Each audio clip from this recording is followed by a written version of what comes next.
Hi, Jared from Photo to Canvas here, and today we are going to talk about borders on prints, whether you should use them or whether you should not. Now, I don't have a straight yes or no answer on this, as it's all based on personal preference, so I'm just going to go over some pros and cons, why you would use borders, why you wouldn't, and you can decide for yourself.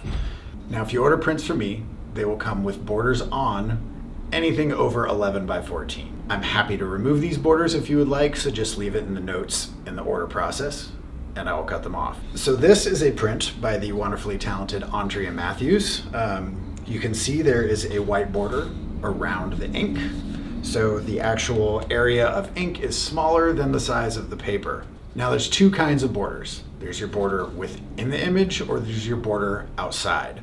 Now the border within is, let's say you want an 11 by 14 print and you want the actual paper size 11 by 14, but you want a white border to show, to simulate a mat. So that would be an 11 by 14 piece of paper, but your actual ink area would be smaller. Then there's also the border outside the dimensions. So that would be an 11 by 14 print with actual ink coverage of 11 by 14, but your paper size would be larger, say 12 by 15 if you had a half-inch border around it.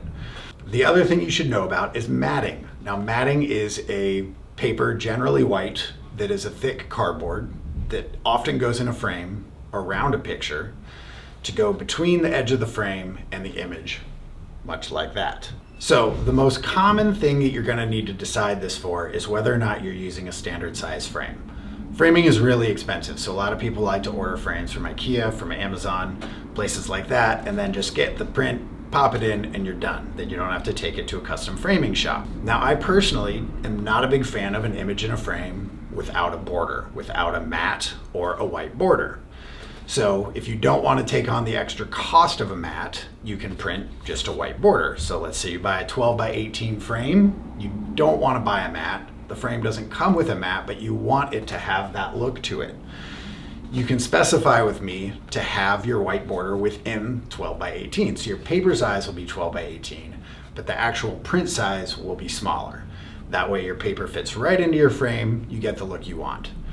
Now the problem with that is if you want the image to go all the way to the edge of your frame. So if you have a 12 by 18 frame and you order a 12 by 18 print for me and you don't want any white space, then you're going to be kind of stuck. So you need to make sure that you get a full 12 by 18 of ink, and I can cut the white border off before you pick your print up. I will never automatically put a white border within the print dimensions without talking to a customer first, and no printer would ever do this. The disadvantage in a pre-sized frame is if you do end up wanting to use a mat, your image is going to have to be sized to the inside dimensions of your mat. So it wouldn't work in that standard 12 by 18 frame.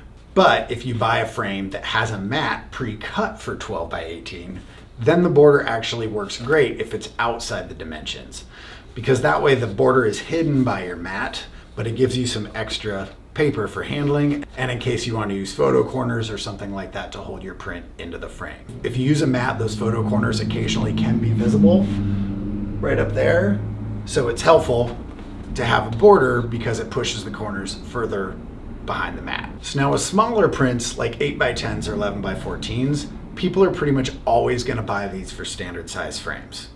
So generally those prints, I would cut the borders off.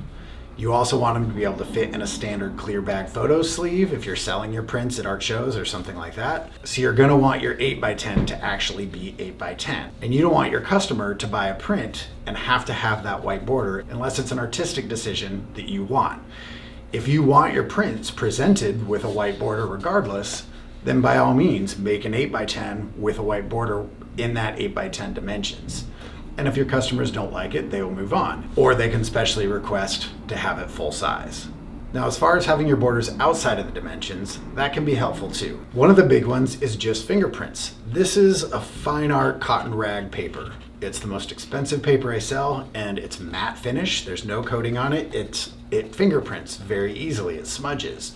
So if you have a print that has a lot of white in it, not too much detail, then it's very easy to get fingerprints and smudges on those prints. If you have a border, you just keep your fingers out there, then it doesn't really matter as it's going to be hidden. Because if this is an 11 by 14 with the border outside, there's not really a situation where that border would ever be seen, because you're not going to have a print custom framed larger than 11 by 14 to 12 by 15 or something to accommodate the paper. And if you matted, the matting would cover your border up. So I know this probably seems really confusing.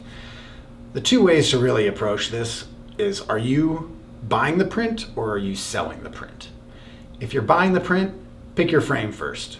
That way you can decide if you want a white edge, if you don't want a white edge. If you buy a frame with a mat, you can figure out what the dimension is of the interior of the mat, and that's the size print you order.